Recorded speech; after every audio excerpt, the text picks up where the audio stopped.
تطلع علی الافئدہ نار اللہ الموقدہ، وہ اللہ کی آگ ہے جو جلائی گئی ہے، جو دلوں کو بھی پھاڑ کے باہر نکل جاتی ہے۔ تطلع علی الافئدہ، اب یہاں پر اس وقت یہ موضوع کیونکہ وہ نہیں ہے، ورنہ میں آپ کو بتاتا کہ اس کے معنی کیا ہے۔ عموماً عام طور پر لے لیتے ہیں کہ وہ دوزخ کی آگ ہوگی جو جلائی جا رہی ہوگی اور آگ کے دلوں سے اوپر نکل رہی ہوگی۔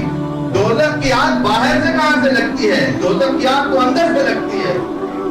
کر کے تو دیکھو، اگر تمہارے اندر طبیعت میں، قلب میں سلامتی ہے، قلب سلیم تمہارے پاس ہے، ایک گناہ کر کے دیکھو، اس کے بعد طبیعت میں کیسی بے چین ہے۔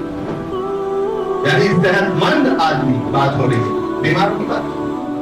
تو فرمایا جب ایسے کوئی گناہ ہو جاتے ہیں تب تطلع علی الافئدہ، تو آگ لگ جاتی ہے قلب کے اندر اور بے چینی اور بڑھ جاتی ہے۔ اور اگر اسی طرح کوئی کام نہیں ہو پاتے نیکی کے، اس کو لگتا ہے کہ یہ کیسے ہوں گے، تو اس کے 3 حصے بتائے۔ ایک حصہ تو وہ ہے اگر دبنگ آدمی ہے تو اپنے ہاتھ سے روک دے گا، اور اس سے کمزور ہے تو زبان سے کہہ دے گا یہ غلط ہے، یہ غلط۔